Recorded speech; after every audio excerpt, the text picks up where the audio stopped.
first of all, I wanted to go back to the core of the subject we addressed today, which are how we'll be able to manage cities in the future to make them compatible with the Earth, with our Earth system.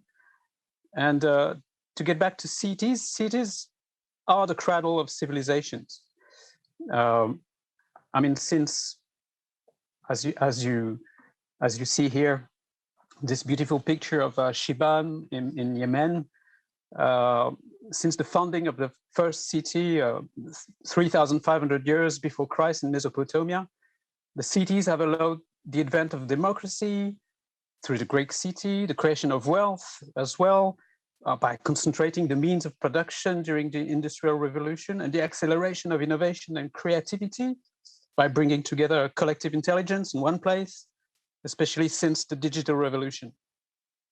So cities are really the cradle of our civilizations. And as a matter of fact, let me see if, yes, this moves forward.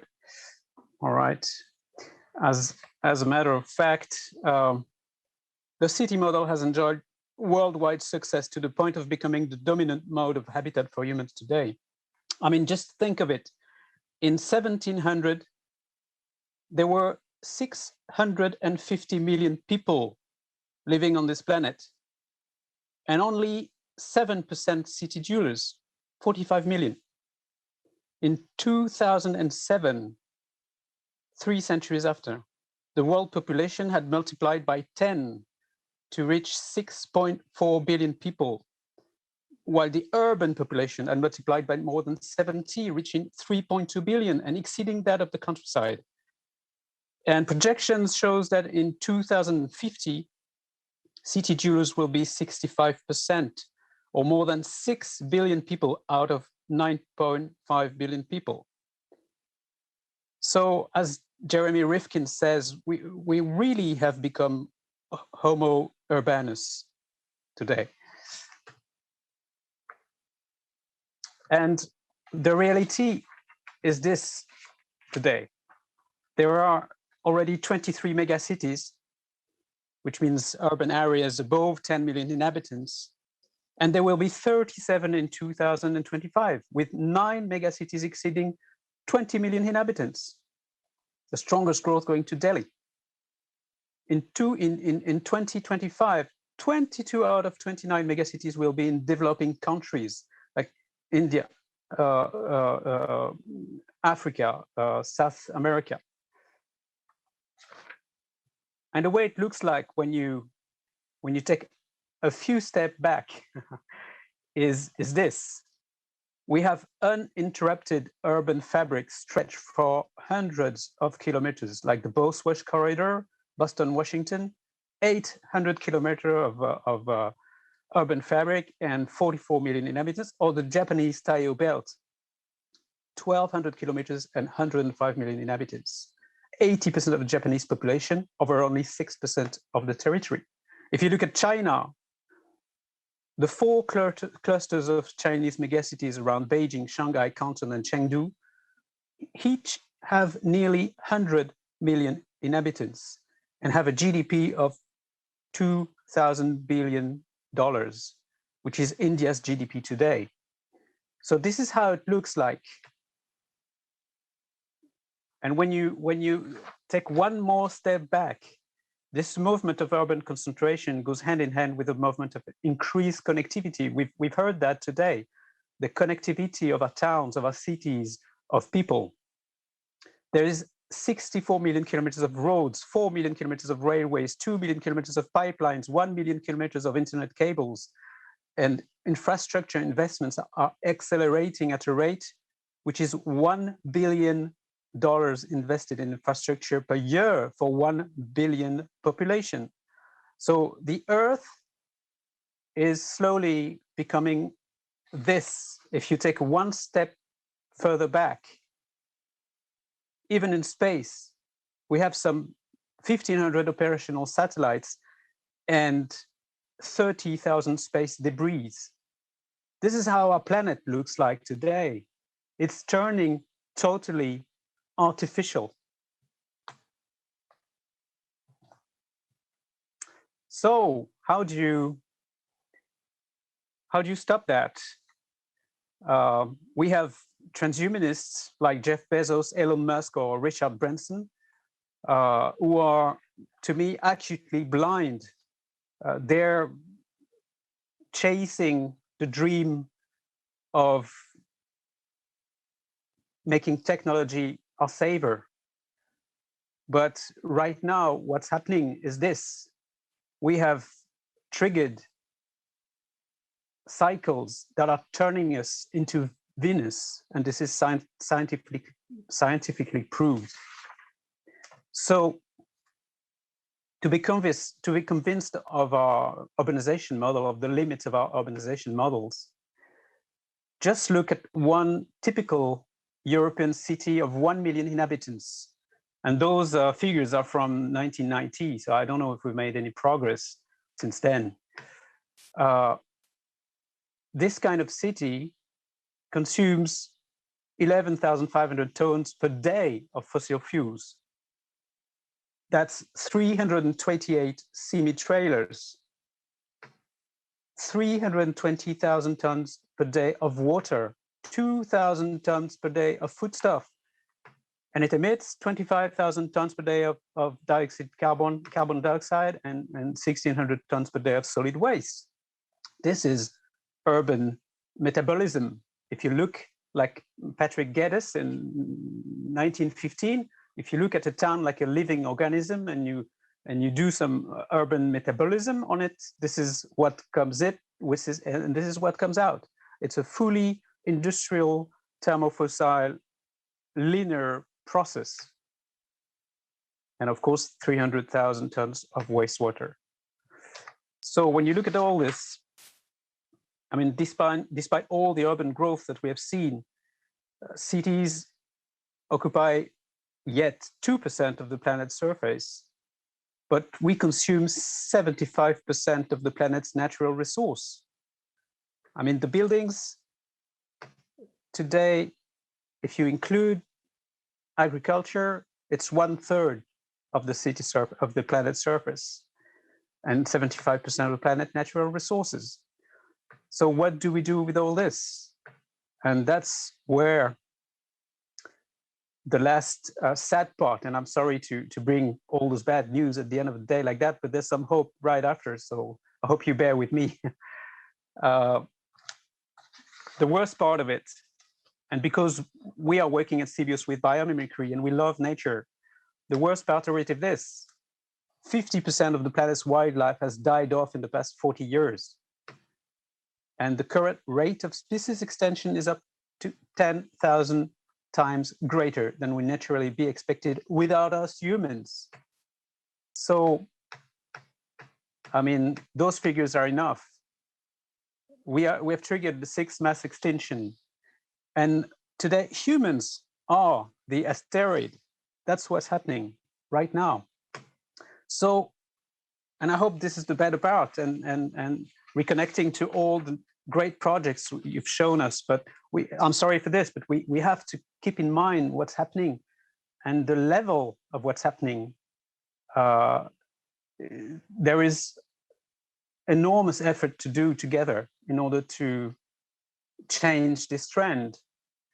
So is it possible to quickly reverse this trend and to reinsert our human societies within planetary limits, or even to repair the tissue of living things and to co-evolve in harmony with nature?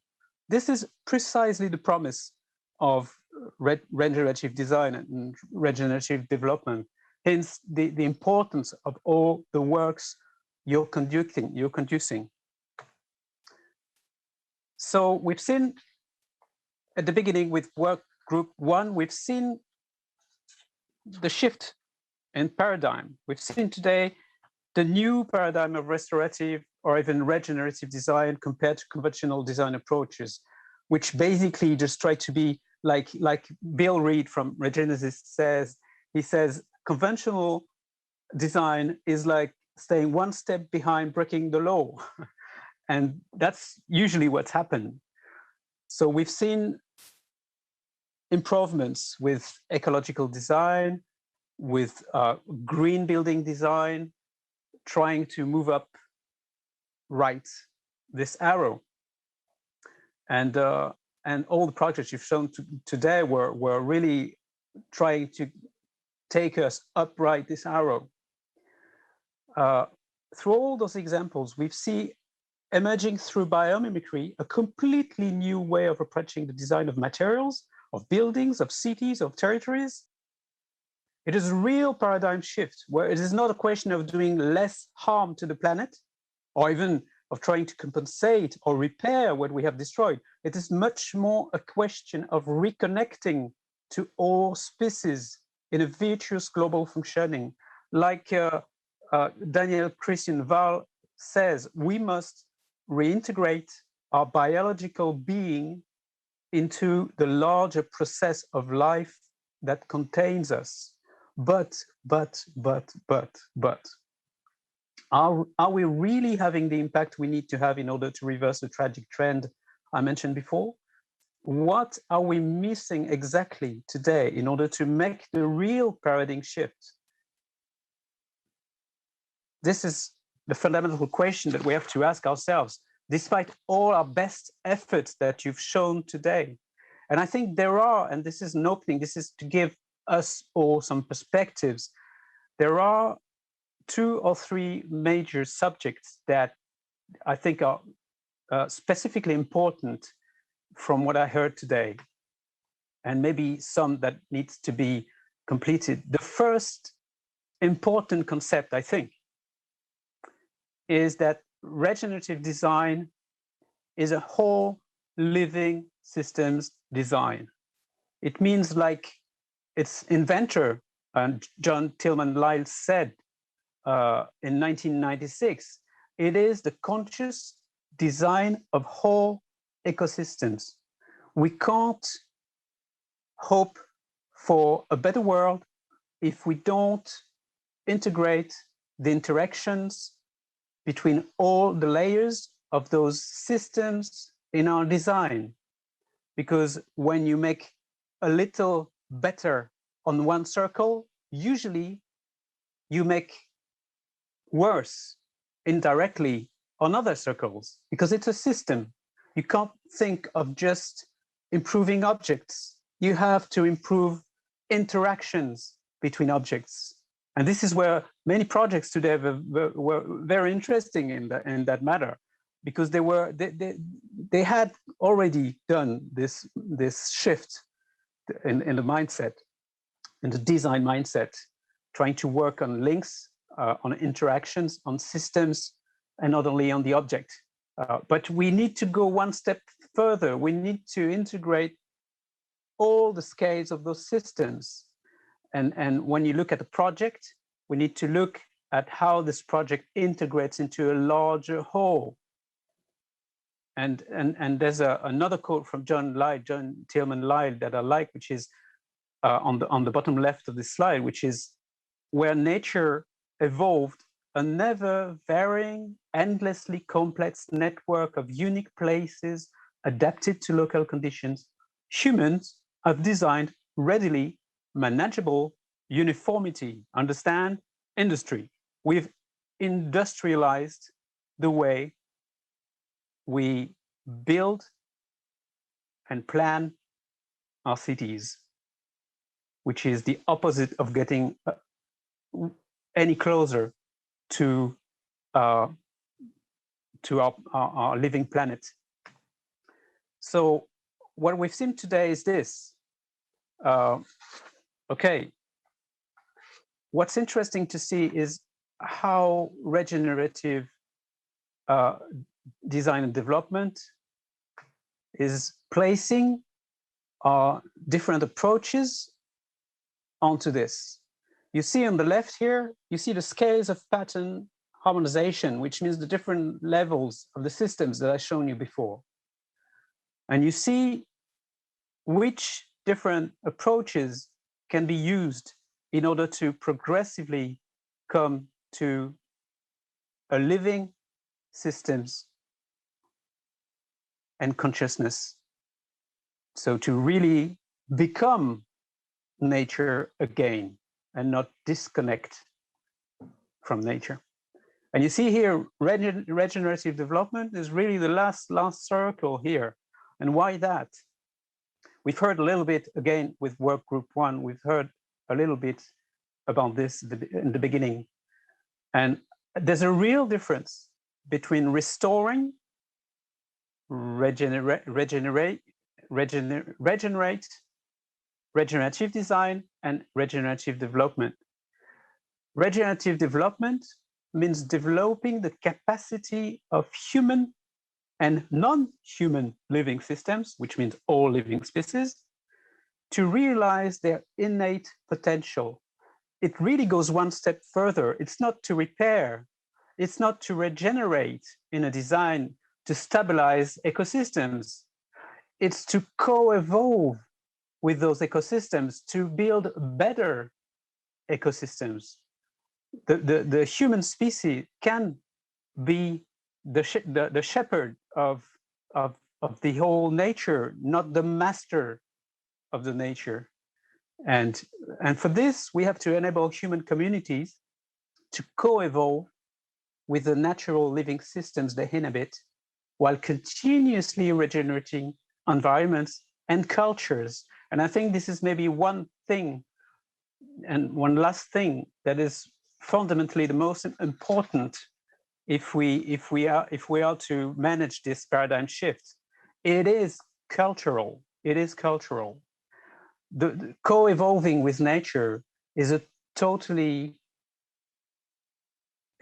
paradigm shift, much further away than any change in our practice, in our engineering, in our design. If you want to harmonize and sustain the real meaning of sustainable, which means really being able to co-evaluate and bring a better nature, you need to have education. you need to change the way we behave. We need to unlock the socio-economic systems we are jailed in today. And I retained from the first presentation this morning also this graph, which I mean is the perfect synthesis of all the things I said as a conclusion. In order to go to living system transcendence, harmony, ecological social harmony, we need all this here. And you see, most of those efforts are cultural. So I invite you to look at, of course, what Regenesis is doing in the States. They really are working on deep regenerative development and design, which goes far behind technologies, engineering, technical solutions, but really working ways to bring communities to co-evolve with nature. And I think that all the solutions we've seen today, if they can integrate into this approach, then they can leverage a real shift and some real good hope for a better future. Thank you. Thank you very much, Olivier. It was very, very insightful and interesting for our conclusions. We have some questions, 2 questions, so we'll have a few minutes to answer them. Can I have the questions briefly? Yeah. So the first one is from Carlo Battisti. The question is, we're building now at the pace of 1 New York City each for 34 days. So think at the CO2 level. So it's more a remark than a question. I don't know if you have a reaction to this. Yeah, well, it's really, the urban metabolism. We're not slowing the pace at all of what I showed you. It's if you remember the Burj Khalifa Tower in Dubai imported 700 tons of sand from Australia, to the point that beaches disappeared in Australia. So this is what's happening. You know, it's an endless deconstruction of nature. And you know, in Star Wars, you know, the Black Star. This is what we're becoming. This is really what we're becoming. It's not a joke. It's happening. I showed you the pictures. It's happening right now. So we really all have to join forces to turn this trend, you know, upside down. Really. Sure. Thank you. And in this order, also Bertrand Montfort, he remarked that maybe human beings in the space we are going to be the next species that's going to face extinction. So also don't hesitate to take a look in all the Regenesis work and all the Coast Story documentation and references that were sent and shared today. So I would like to conclude here, and I would like to thank you very much, Olivier, for your closing remarks. It was very interesting.